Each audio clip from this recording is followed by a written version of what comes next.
செய்த நன்மைகளை நினைத்து இந்த காலை ஆராதனையில் அப்பாவோட நாமத்தை மகிமைப்படுத்தி சின்ன பிள்ளைங்க எல்லாம் இங்க கவனி ஆமே.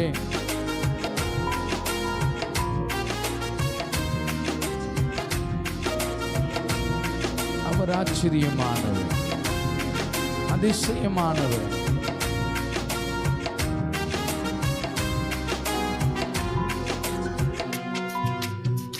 என் வாழ்விலே நீ பாராட்டிய தயவுக்கு நான் பாத்திரன் அல்ல. இதுவரையில் என்னை தாங்கியதற்கு எவ்வளவும் நான் தகுதியும் அல்ல. என் வாழ்விலே நீ பாராட்டிய தயவுக்கு நான் பாத்திரன் அல்ல. இதுவரையில் என்னை தாங்கியதற்கு எவ்வளவும் நான் தகுதியும் அல்ல. மாறாமலே உடனிருந்தீ, விலகாமலே நடத்தி வந்தீ. மாறாமலே விலகாமலே நடத்தி வந்தீ. ஆச்சரியமானவரே, என் வாழ்வில் அதிசயம். சொல்லலாமா? ஆச்சரியமானவரே, அதிசயமானவரே.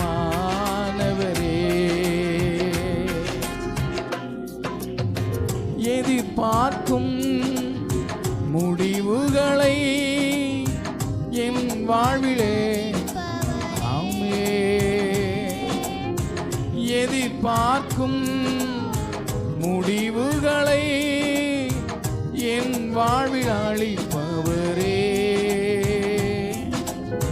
வழியறியா அழைந்த என்னை கண்டீரே.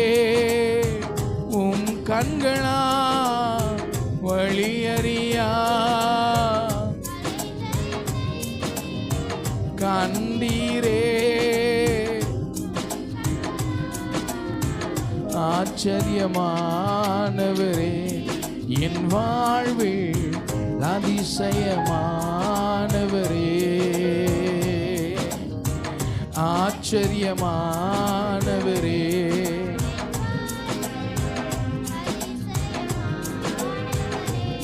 மீண்டுமாய் ஆச்சரியமானவரே, ஆச்சரியமானவரே.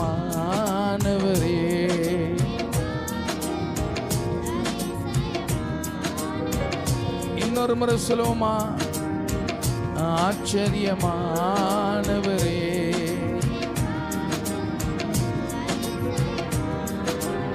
ஆமே.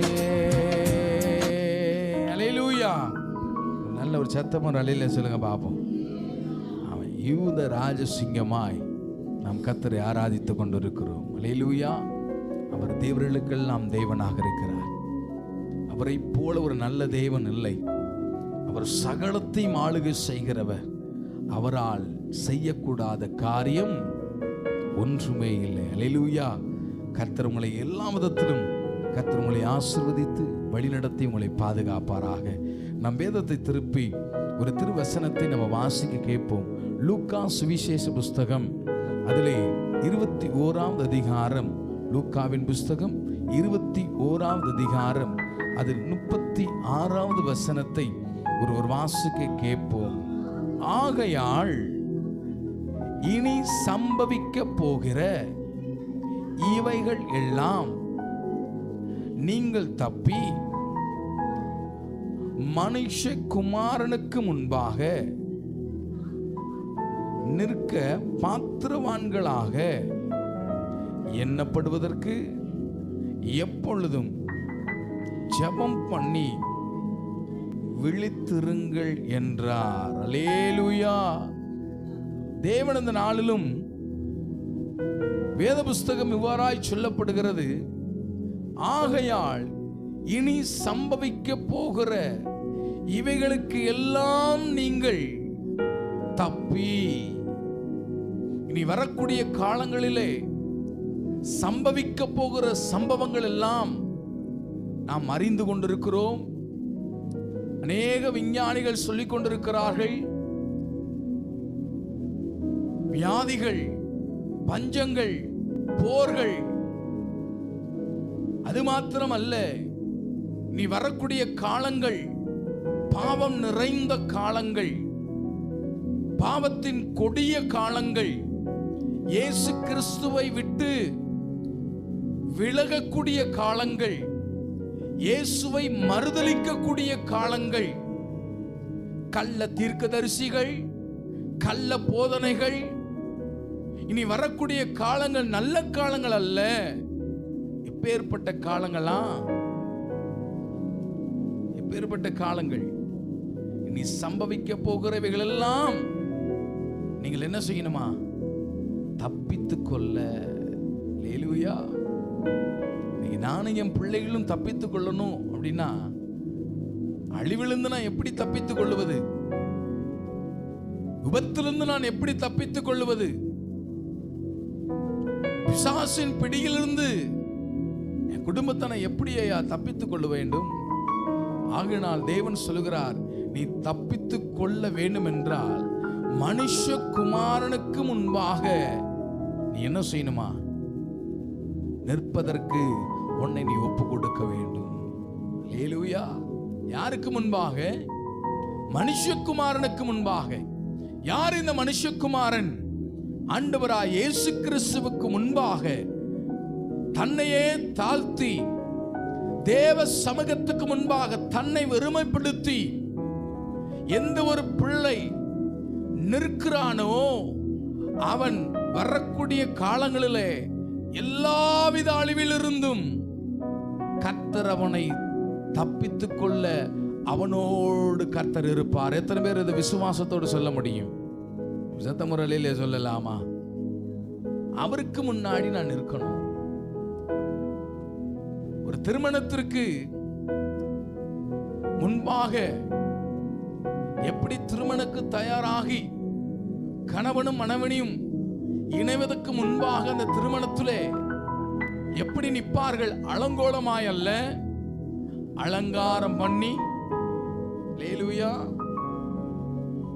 நல்ல அலங்காரம், அலங்காரத்துக்காக பல பணங்களை செலவு பண்ணி தன்னை திருமணத்துக்கு முன்பாக கொண்டு வந்து நிறுத்துவார்கள். இல்ல, ஒரு வேலைக்கு நம்ம போகிறோம், அலங்கோலமா என்ன செய்ய மாட்டோம்? போக மாட்டோம். ஒரு இன்டர்வியூக்கு போறேன், அலங்கோலமா போக மாட்டேன். அல்லேலூயா. இப்போ இந்த உலகத்திலே நான் போய் நிற்பதற்கு எப்படி என்னை தயார் பண்ணி கொள்ளுகிறேனோ, எப்படி என்னை சீர்படுத்திக் கொள்ளுகிறேனோ, எப்படி என் உடைகள், என் அலங்காரங்கள் எப்படி எனக்கு மிக மிக அவசியமாக இருக்கிறதோ, என்னை மிகப்படுத்திக் கொள்வதற்காக எல்லா ஜனத்தின் மத்தியிலும் ஏதோ ஒரு அளவாவது நான் போய் நிற்க கொஞ்சமாவது அழகா இருக்கணும்னு சொல்லி அதற்காக நேரங்களையும் பணங்களையும் செலவு பண்ணி போய் நம்மளை முன்னாடி நிற்கிறோம். ஆனால் வேத புஸ்தகம் சொல்லப்படுகிறது, மனுஷகுமாரனுக்கு முன்பாக, அல்லேலூயா, இயேசுவுக்கு முன்பாக நிற்க என்னை எப்படி அலங்காரம் பண்ணி கொள்ள வேண்டும்? தேவனுக்கு முன்பாக,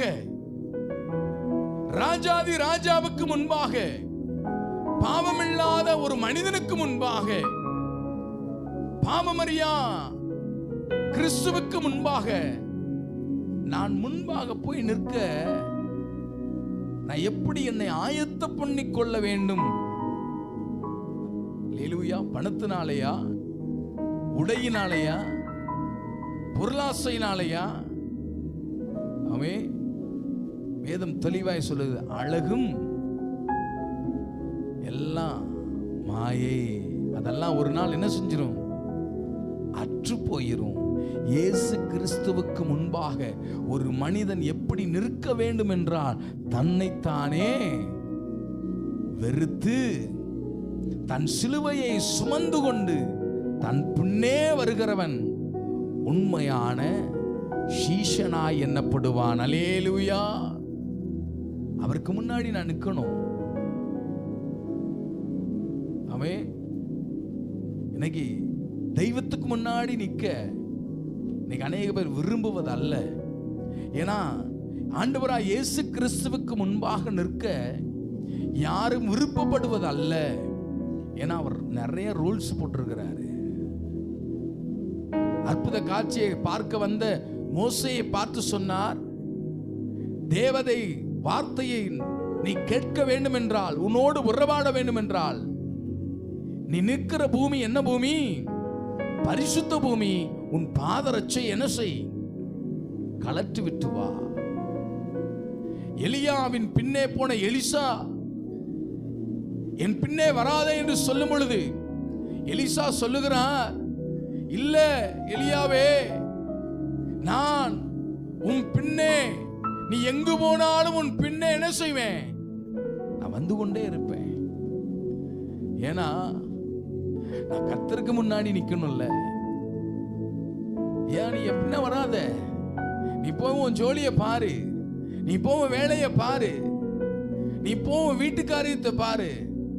இல்ல, நான் யாருக்கு முன்னாடி?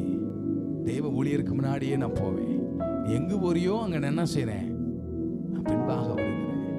அப்படி பின்னாடி போனவர் தான் எலிசா.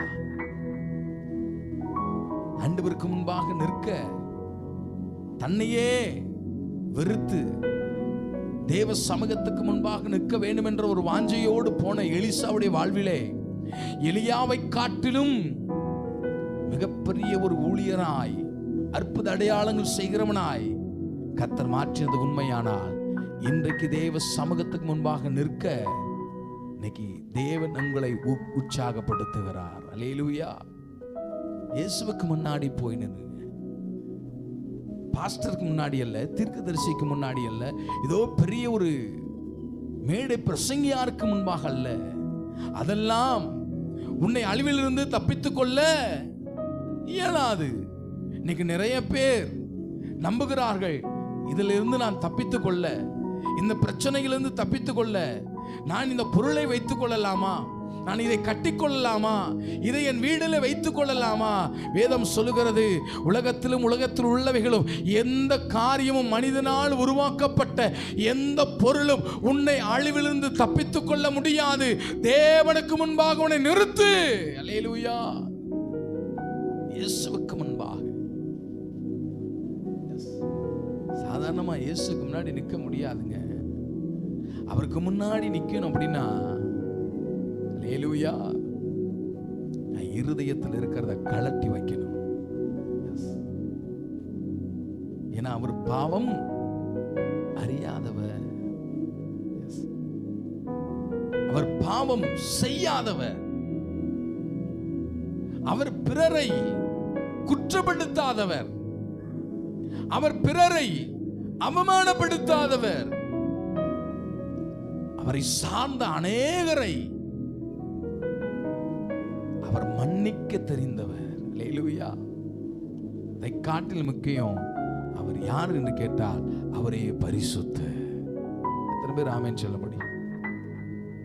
அவர் யாரு? பரிசுத்த. அந்த பரிசுத்தருக்கு முன்பாக என்னால என்ன செய்ய முடியாதா? என்னால நிற்கவே முடியாதுங்க. ஏன்னா அவர் ஆதியும் அந்தமுமானவர். அவருக்கு மறைவானது ஒன்றுமே இல்லை. எல்லாமே அவருக்கு எப்படிப்பட்டது? வெளியரங்கமாய் இருக்கிறது. அல்லேலூயா. அதனாலதான் ஒரு உபச்சார ஸ்திரியை பார்த்து ஊரே அவளை கொல்ல வேண்டும் என்று நினைக்க பொழுது ஆண்டவர் சொன்னாரு, உங்களை எல்லாரையும் பத்தியும் எனக்கு தெரியும், நீ எப்படி நியாயப்படுத்தலாம்? விபச்சார ஸ்திரீ கர்த்தருக்கு முன்பாக நின்றாள். ஆகையினாலதான் அவளை கொல்ல வேண்டும் நினைத்த எல்லா மனிதனிடத்திலிருந்தும் கர்த்தர் அவளை என்ன செய்தாரா? தப்புவித்தார். ஹல்லேலூயா. ஏன்னா அவருக்கு எல்லாமே. கிறிஸ்துவ வாழ்க்கை என்பது ஆடம்பரமான வாழ்க்கை அல்ல.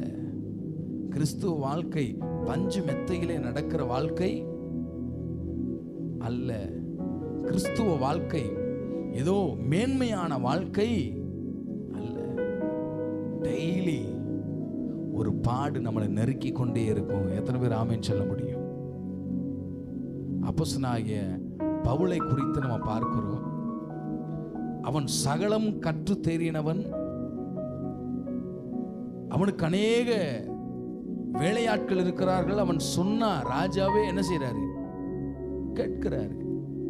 அப்பேற்பட்டவன் இயேசு கிறிஸ்துவை அறிந்து கொண்டு அவரே உண்மையான தேவன், அவருடைய கட்டளை தான் மெய்யான கட்டளை என்று தன்னையே அர்ப்பணித்து எல்லாவற்றையும் விட்டுவிட்டு கிறிஸ்துவின் பின்னே வந்தவர் தான் அப்போஸ்தலனாகிய பவுல். அவருடைய வாழ்விலே, தன் ஊழியத்தின் பாதையிலே அநேக முறை கேட்டிருக்கிறோம். பாடுகளும் வேதனைகளும் அடிகளும் போராட்டமும் நிறைய இருந்தது. ஆனா அவருடைய கண்களில் என்ன வந்து கொண்டிருந்ததா? என்ன வந்து கொண்டிருந்தது? ஹல்லேலூயா. மாதத்துக்கு ஒரு முறை வரல, வருடத்துக்கு ஒரு முறை வரல. எப்பெல்லாம் வந்துச்சு? எப்பெல்லாம் வந்துச்சு? கண்ணை இமைக்கும் போதெல்லாம் வந்துச்சு. ஹல்லேலூயா. கண்ணை இமைக்கும் போதெல்லாம் வந்தது. நான் ஊழிய பாதையில அநேக பாடுகள் வரும் பொழுது, அநேக வேதனை வரும்போது நான் நினைப்பேன், என்ன ஆண்டவரே, மாராதிக்க வந்திருக்கிறோம், சபையை நடத்த வந்திருக்கிறோம், இவ்வளோ பாடா, இவ்வளோ வேதனையா, சமாதானம் இல்லாம ஓடிக்கொண்டிருக்கே, போராட்டத்து மேல போராட்டமா வந்து கொண்டிருக்கே. வேதனைப்படும் பொழுதெல்லாம் கர்த்தர் உணர்த்துகிறார். அல்லேலூயா. உனக்காவது ஒரு வாரம் சந்தோஷம், ஒரு வாரம் துக்கம் வருது. உனக்காக ஒரு மாதம் சண்டை, ஒரு மாசம் என்ன வருது? சந்தோஷம் வருது. இன்னைக்கு அடிச்சுக்கிற, நாளைக்கு என்ன செஞ்சுக்கிற? சேர்ந்துக்கிற. இன்னைக்கு கஞ்சி குடிக்கிற, நாளைக்கு என்ன செய்யற? கரிசோறு சாப்பிடுற. ஆனா அப்போஸ்தலனாகிய பவுல் கண் இமைக்கும் போதெல்லாம் எவ்வளவு கஷ்டம். ஆமென். இன்னைக்கு வேதத்திலே அப்போஸ்தலனாகிய பவுலுடைய ஒவ்வொரு வரிகளை நீங்கள் வாசித்து பாருங்கள், சரித்திரத்தை எடுத்து பாருங்கள். சுவிசேஷ பாதை இந்த நாள் வரைக்கும் பெருகிக் கொண்டிருக்கிறது என்றால் அவர் அன்றைக்கு போட்ட பிரயாசங்கள் இந்த நாள் வரைக்கும் பேசப்பட்டு கொண்டிருக்கிறது. கிறிஸ்துவ வாழ்க்கை பஞ்சுமெத்தை அல்ல. கடந்த நாட்களில் நம்ம சபைக்காய் நம்ம கட்டப்பட்டு கொண்டிருக்கிற இந்த இடத்துல நாங்க வயரெல்லாம் இழுத்து வச்சிருந்தோம். திடீரென்று நான் போய் பார்க்கிறேன், கிட்டத்தட்ட 7500 ரூபாய் அந்த வயர். ஏதோ ஒரு கள்ளன் அதை கட் பண்ணி எடுத்துட்டு போயிட்டான். ஆண்டவரே, உம்முடைய பணம். அன்னைக்கெல்லாம் சாப்பிட தோணல, தூங்க தோணல. தெய்வ சமூகத்துல ஆண்டவரே, கொஞ்சம் கொஞ்சமா கொஞ்சம் கொஞ்சமா சேர்த்து சேர்த்து வைத்து, இப்ப என்ன வருது காதுக்கு? இப்ப என்ன வார்த்தை வருது? ஐயோ பிடிங்கிட்டு போயிட்டாங்களே அப்படின்னு நான் ஒரு சைடு துக்கப்பட்டு கொண்டிருக்கிறேன். ஆனா இன்னொரு வார்த்தை வருது. அல்லேலூயா. சொல்ல சொல்ல கேட்கல. அவன் ஆண்டவருக்கு மீறி செஞ்சிட்டாருல்ல. அல்லேலூயா. இப்ப நான் கோவப்படுறதா இல்ல ஸ்டாப் பண்ணிடுறதா? ஆண்டவர் சொன்னாரு, கண்ணை இமைக்கும் போதெல்லாம் என்ன வந்தது? கண்ணு இமைக்கும் போதெல்லாம் என்ன வந்தது? அல்லேலூயா. அந்த பாடை காட்டிலும் உனக்கு இந்த பாடு பெரிதான விஷயம் அல்ல. கிறிஸ்துவ வாழ்க்கை ஊழியம் என்றது பஞ்சுமெத்திலே நடப்பது அல்ல. டெய்லி முட்கள் நமக்கு குத்திக்கொண்டே இருக்கும். ஆனால் ஒரு நாள் இருக்கிறது, கவலை இல்லாமல், வருத்தம் இல்லாமல், பசி இல்லாமல், ஓயாமல் தேவனை ஆராதித்துக் கொண்டிருக்கிற அந்த நாளுக்காய் காத்து கொண்டிருக்கிறோம். பரலோகத்திலே கவலை இல்ல, பரலோகத்திலே கண்ணீர் இல்ல, சண்டை இல்ல, பொறாமை இல்ல, வேதனை இல்ல. எவ்வளவுக்கு எவ்வளவு பாடுபடுறோம், இங்க எவ்வளவுக்கு எவ்வளவு வேதனைக்குள்ளே தள்ளப்படுகிறோமோ, இங்க எவ்வளவுக்கு எவ்வளவு இழிவுகள் வருகிறதோ, ஆண்டவர் அவளுக்கு அவ்வளவு பரலோக ராஜ்யத்தில் எத்தனை பேர் நம்பிக்கையோடு சொல்ல முடியும்? எனக்காய் ஒரு வீட்டை கட்டி கொண்டிருக்கிறார். எத்தனை பேர் ஆமென் சொல்ல முடியும்? கேட்கல? ஹல்லேலூயா. ஐயா, வரக்கூடிய உபத்திரவத்திலிருந்து, வியாதியிலிருந்து, பிசாசின் பிடியிலிருந்து, வஞ்சக கண்களிலிருந்து நான் தப்பித்துக் கொள்ள உமக்கு முன்பாய் நிற்க என்னை தகுதிப்படுத்திக் கொள்ள வேண்டும். என்ன வந்தாலும், ஏது வந்தாலும், இயேசு கிறிஸ்துவுக்கு முன்பாக, என் தேவாதி தேவனுக்கு முன்பாக உங்களை நிறுத்த பழகிக் கொள்ளுங்கள். கடந்த மாதத்துல இரவு ஜெபம் நடந்து கொண்டிருக்கு. ஆண்டவர் ஆராதித்துக் கொண்டிருக்கிற, எப்போது கண்ணை மூடிதான் ஆராதிப்பு, கண்ணை திறக்கவே மாட்டேன். ஆராதித்துக் கொண்டிருக்கிறோம். ஒரு 11:30 மணி இருக்கும். ஒரு மனிதன் ஒரு கையிலே கட்டிட்டு, சட்டெல்லாம் இல்ல, ஃபுல் போதையில அவன் சபைக்கு நடுவ கடந்து வந்து, இன்ன வார்த்தை அந்த வார்த்தை இல்ல, கெட்ட கெட்ட வார்த்தையில என் நேருக்கு நேராக நின்று மைக்கு சத்தத்தோடு அதிகமா சத்தம் போட்டு அசிங்க அசிங்கமா என்னை பார்த்து திட்டிக்கிட்டு இருக்கிறான். நான் நின்று பாட்டு பாடிக்கிட்டு இருக்கேன். நிறுத்துறான். என்னால் பாட நிறுத்த முடியல, பாடிக்கிட்டே இருக்கிறேன். இருதயத்தில் ஓடிக்கொண்டிருக்கு, ஏன் இந்த ஊழியம்? யார் யாரோ வந்து என்ன செய்யறான்? சபித்து கொண்டிருக்கிறானே. என்ன ஆண்டவரே, பாடல் ஓடிக்கொண்டிருக்கு, ஒரு பக்கிட்டவன் திட்டிக்கிட்டு இருக்கிறான், முட்டா எதையா கொண்டு அடிச்சிருப்பான் போல. அல்லேலூயா. வேதனை, டெய்லி வேதனை.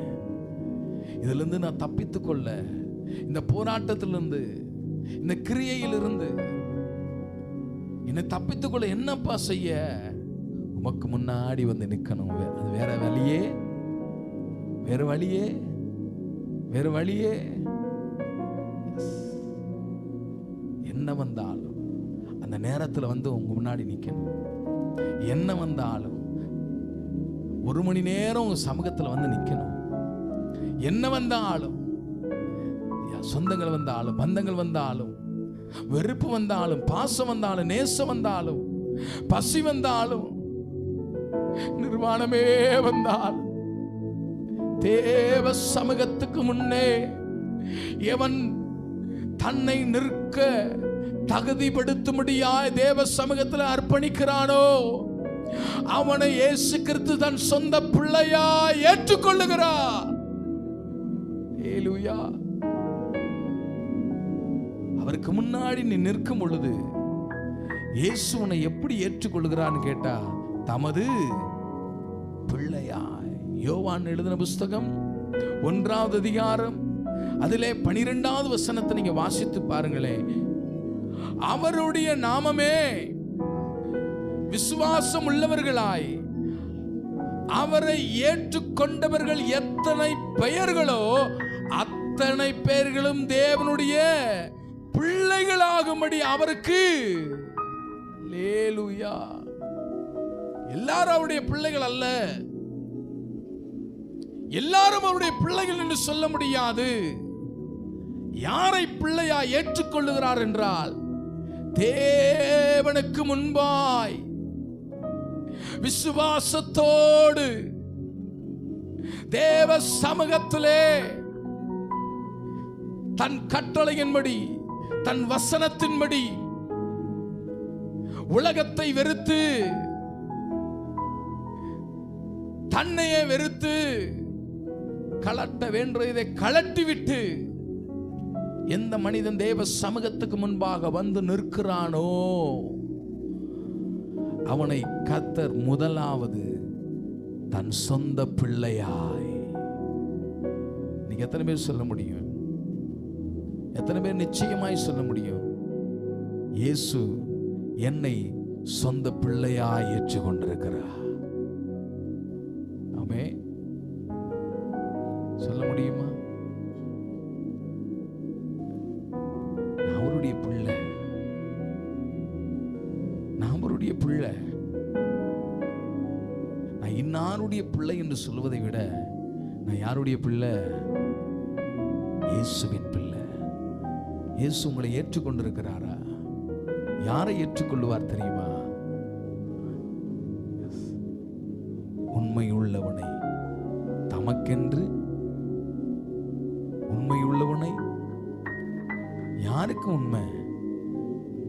எஜமானுக்கா? உன் கணவனுக்கா? உங்க மனைவிக்கா? உன் பிள்ளைகளுக்கா? உன் உறவுக்கா? கர்த்தருக்கு, இயேசுவுக்கு உண்மையாய், ராஜாதி ராஜாவுக்கு உண்மையாய், அவருக்கு உண்மையாய் நிற்பது சாதாரணமான விஷயம் அல்ல. அவருக்கு உண்மையாய் நிற்கும் போது உலகம் என்னை ஏற்றுக்கொள்ளாது, என் நண்பர்கள் என்னை ஏற்றுக்கொள்ள மாட்டார்கள், என் உடன் பிறந்தவர்களை ஏற்றுக்கொள்ள மாட்டார்கள், நான் நேசிக்கிற மனிதர்கள் என்னை ஏற்றுக்கொள்ள மாட்டார்கள். நான் கர்த்தருக்கு உண்மையா இருக்கிறேன் அப்படின்னு சொல்ல முடியாது. யோபு பக்தனை பார்க்கிறோம். தேவனுக்கு உண்மையாய் இருந்த ஒரே ஒரு காரணத்துக்காக எல்லாவற்றையும் அவன் இழந்தான். மனைவி சொல்லுகிறாள், தூசித்து உன் ஜீவனை விடுமையா. இன்னைக்கு ஒருவேளை நம்முடைய வாழ்விலும் கர்த்தருக்கு உண்மையா இருக்கிறதுனால சில உறவுகளை இழக்க வேண்டிய சூழ்நிலைகள் வருவதனால இன்னைக்கு ஆண்டவருக்கு உண்மையா இருக்கிறது இல்ல. சில நேரங்கள் முக்கியமா இருப்பதனால இயேசுக்கு உண்மையா இருக்க நம்மளால முடியவில்லை. சில பழக்கங்கள் என்னை விட்டு விட முடியாத காரணத்தினால இயேசுவுக்கு உண்மையா என்னால இருக்க முடியல. சில தீய பேச்சுக்கள், சில தீய சிந்தனைகள், சில தீய வார்த்தைகள், அதுல இருந்து என்னால விடுபட முடியல. அதனால இயேசுவுக்கு உண்மையா இருக்க முடியல. ஆனா யோபு பக்தனை தேவன் நமக்கு முன் உதாரணமாக எழுதி வைத்திருக்கிறார். அவன் இயேசுவுக்கு உண்மையாய் இருந்தபடியினால் எல்லாவற்றையுமே இழந்தான். சரீரத்தின் பலத்தை முதற்கொண்டு இழந்தான்.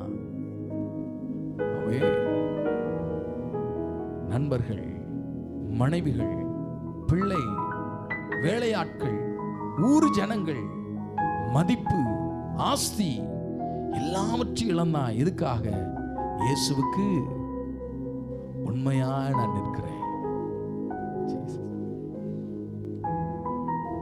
நீங்க கர்த்தர் அவருக்கு முன்பாக நிற்க ஆண்டவனிடத்துல என்ன குவாலிஃபிகேஷனை கர்த்தர் எதிர்பார்க்க கேட்டா, உண்மை. ஹல்லேலூயா. எந்த அளவு நான் உண்மையா இருக்கிறேன், எந்த அளவு உண்மையா இருக்கிறேன், எந்த அளவு இன்னும் உண்மையாய் அவரை தேட வாஞ்சிக்கிறீங்க. உண்மையாய் அவருக்கு முன்பே நிற்கிறவர்களை கர்த்தர் உங்களை தமது பிள்ளையாய் கர்த்தர் அரவணைக்க வல்லவராக இருக்கிறார். எத்தனை பேர் ஆமேன்னு சொல்ல முடியும்? ஒரு சத்தம் ஒரு அலையிலே சொல்லலாமா? அதனாலதான் ரோமருக்கு எழுதின நிருபத்திலே அப்போஸ்தலனாகிய பவுல் இவ்வாறாக சொல்லுகிறார். 8வது அதிகாரத்தின், ரோமருக்கு எழுதின நிருபம் 8வது அதிகாரம், அதிலே 14வது வசனத்தை நீங்க வாசித்து பார்ப்பீங்கன்னா, மேலும் எவர்கள் தேவனுடைய ஆவியினாலே நடத்தப்படுகிறார்களோ அவர்கள் தேவனுடைய, யார்ப்பா தேவனுடைய பிள்ளையா இருக்க முடியும்? ஆவியினாலே நடத்தப்படுகிறவர்கள். எந்த ஆவி? தேவனுடைய ஆவி. பரிசுத்த ஆவியானுடைய ஆவி, பிதாவினுடைய ஆவி. நான் எந்த ஆவியில நடத்தப்படுகிறேன்? பகலிலே ஒரு ஆவியிலே, இரவிலே ஒரு ஆவியிலே அல்ல. நேற்று ஒரு ஆவி, இன்றைய ஒரு ஆவி அல்ல. எந்த ஆவியிலே நான் நடத்தப்படுகிறேன்? எந்த ஆவியினை நடத்தி கொண்டிருக்கிறது? அப்படி பிள்ளையாய் இருக்கிறவர்களை தேவ ஆவி அவர்களை நடத்துமா? தேவ ஆவியிலே நடத்தப்பட்டவர்கள் தேவ புத்திரராய் மாறுகிறார்கள். அல்லேலூயா. அருமையான கர்த்தருடைய பிள்ளைகளே, இந்த நாளிலே ஒரு சிலராய் இந்த இடத்துல நாம் கூடி வந்திருந்தாலும் நம்மளை நாமே பரிசோதித்து, நம்மளை நாமே சோதித்து பாருங்கள். என்ன ஆவியிலே நடத்தப்படுகிறேன்? ஒரு எக்ஸாம்ல எழுதுறோம், எப்படியாவது நான் பாஸ் ஆக வேண்டும் என்று சொல்லி அந்த பரீட்சையிலே முடிந்த அளவு படிக்கிறோம். படிக்க முடியல, ஆனா பாஸ் ஆகணும். அதனால என்ன செய்யறேன்? சில பிட்டுகளை எல்லாம் எடுத்து பிட்டு எல்லாம் வச்சு எழுதி என்ன ஆயிட்டேன்னு கேட்டா அப்ப பாஸ் ஆயிட்டேன். ஆனா என் உள் மனசு சொல்லுது, நீ படித்து என்ன செய்யல? பாஸ் ஆகல. நீ என்ன எழுதி பாஸ் ஆன? பிட்டு எழுதி தானே பாஸ் ஆன. ஆத்துமா சொல்லும், உன் மனசாட்சி சொல்லும். அதனாலதான் உலகத்தில் ஒரு பழமொழி சொல்லுவாங்க, குற்றமுள்ள நெஞ்சு என்ன செய்யுமா? என்ன செய்யும்? உன் ஆவி ஒத்துக்காதுங்க. நீ தவறு பண்ணும் போது, நீ தவறா சிந்திக்கும் போது, தவறா பேசும் போது, தவறா நடக்கும் போது, தேவ ஆவியை விட்டு விலகி போகும்போது உன் ஆன்மா என்ன செய்யாது? ஒத்துக்காது. உன் ஆன்மா சொல்லும், தப்பு பண்ணிட்ட சாமு, என்ன செஞ்சிட்ட? தப்பு பண்ணிட்ட சாமுவேலே, நீ தப்பு பண்ணிட்ட. ஆவி ஏற்றுக்கொள்ளாது. சரீரம் ஏற்றுக்கொள்ளும், உலகம் ஏற்றுக்கொள்ளும், பட்டங்களை ஏற்றுக்கொள்ளும், எல்லாம் ஏற்றுக்கொள்ளுவாங்க. ஆனா எது ஏற்றுக்கொள்ளாது? உன் ஆன்மா. ஏன்னா சரீரம் மண்ணானது, மண்ணுக்கு ஆவி தேவன் தந்த இடத்துக்கே என்ன செய்யுமா? போகும். அதனால ஆவி எளிதாய் என்ன செய்யாது? ஏற்றுக்கொள்ளாது. ஆவியிலே நடத்தப்படுங்க. பரிசுத்த ஆவியானவர் எங்கேயோ அங்கு அங்கு பரிசுத்த ஆவியானவர். இந்த பரிசுத்த ஆவிதான் உன் பாத்திரத்தை நிரம்ப செய்து, ஒரு சத்துரு ரெண்டு சத்துரு அல்ல, சத்துருக்களுக்கு மத்தியிலே, ஒருத்தன் ரெண்டு பேருன்னு சொல்லலங்க, எண்ணிக்கை அடங்கி சொல்லல. இந்த பரிசுத்த ஆவியானவர், இந்த ஆவி உன்னை எப்படி நடத்தும்னு கேட்டா, எல்லா சத்துருக்களுக்கு மத்தியிலும் உனக்கு தனியே ஒரு பந்தியை ஆயத்தப்படுத்தும். ஆவியிலே நடத்தப்படுங்க. பரிசுத்த ஆவியிலே நடத்தப்படுங்க. பரிசுத்த ஆவியிலே உங்களை ஒப்பு கொடுங்க.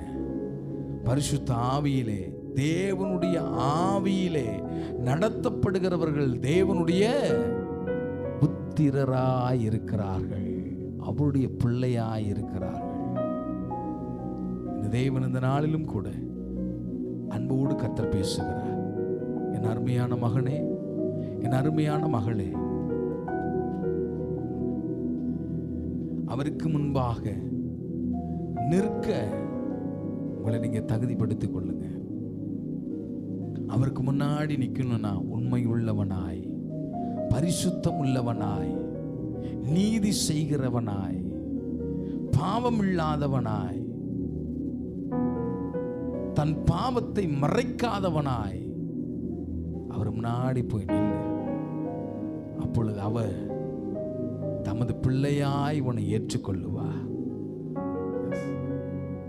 இரண்டாவது, பிள்ளையாய் ஏற்றுக்கொண்டவர்களை தேவ ஆவியினால் என்ன செய்வாரா? நடத்துவா. அல்லேலூயா. ஆவியினாலே நடத்தப்படுகிறவள் கர்த்தருடைய புத்திரராய் மாறுகிறார்கள். நம்ம எல்லாத்துக்கும் தெரிந்த ஒரு காரியம், கெட்ட குமாரன் தகப்பனை விட்டு கடந்து போய் மீண்டுமாய் தன் தகப்பன் இடத்துல வரும்பொழுது அவன் நினைத்த ஒரு காரியம், இந்த வீட்டிலே அநேக வேலைக்காரர் இருக்கிறார்கள், என்னையும் ஒரு வேலைக்காரனா என் தகப்பன் ஏற்றுக்கொள்வார் என்று நம்பி எதிர்பார்ப்போடு வந்தவன், அவன் எதிர்பார்ப்புக்கும் நம்பிக்கைக்கும் மாறாக என் ஆண்டவர் அவனுடைய வாழ்விலே ஒரு மிகப்பெரிய ஒரு அற்புதங்களை செய்தார். இன்னைக்கு அதே போலதான், இன்னைக்கு சபைக்கு போனா ஏதாவது ஒரு காரியம் நடக்கும். இன்னைக்கு ஆண்டவருடைய ஆலயத்துக்கு போனா ஏதாவது ஒரு நன்மை நடக்கணும். என்ன எதிர்பார்ப்போடு, என்ன தேவையோடு இந்த சபைக்குள்ளே நீ கடந்து வந்திருக்கிறாயோ, வேதம் சொல்லுகிறது அதை காட்டிலும் மேலான காரியத்தை கர்த்தர் உங்களுக்கு நிச்சயம் செய்வார். கர்த்தர் செய்வார். ஒரே ஒரு வசனத்தை வாசிக்கலாம். லூக்கா எழுதின புஸ்தகம் 15வது அதிகாரம், லூக்காவின் புஸ்தகம் 15வது அதிகாரம் 21வது வசனத்தை நீங்க வாசித்து பாருங்களேன். குமாரன் தன் தகப்பனை நோக்கி, தகப்பனே,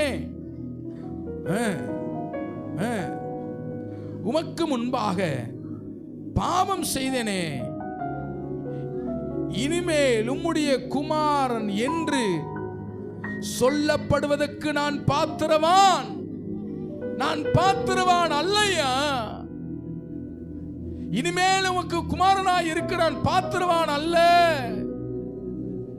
இன்னைக்கு தேவ சபையிலே ஒவ்வொரு நாளும் தேவ சமூகத்திலே நான் ஜெபிக்கிற ஜெபம், நான் தனியாக இருக்கும் பொழுதும், நான் வேதனைப்படும் பொழுதும் தேவ சமூகத்துக்கு முன்பாக நின்று சொல்லுகிறதே வார்த்தை, நான் இந்த ஊழியத்துக்கு பாத்திரவான் அல்ல. நான் எப்பெல்லாம் பாத்திரவான் இல்லை, நான் எப்பெல்லாம் தகுதி இல்லைன்னு சொல்றனோ, அப்பெல்லாம் என் வார்த்தைக்கு எதிராக, என் நினைவுக்கு எதிராக என் ஆண்டவர் செய்யக்கூடிய காரியங்கள் என்ன தெரியுமா? தன் தகப்பனை நோக்கி பாசுறான், நான் பாத்திரவான் அல்ல. அவன் சொல்றான், ஆனா தகப்பனா அவனை தன் பிள்ளையாய் மீண்டும் அவனை ஏற்றுக்கொண்டு அவனுக்கு புதிய வஸ்திரங்களை கொடுத்து அவனை அலங்கரிக்கிறார். அதே போலதான் ஒவ்வொரு நாளும்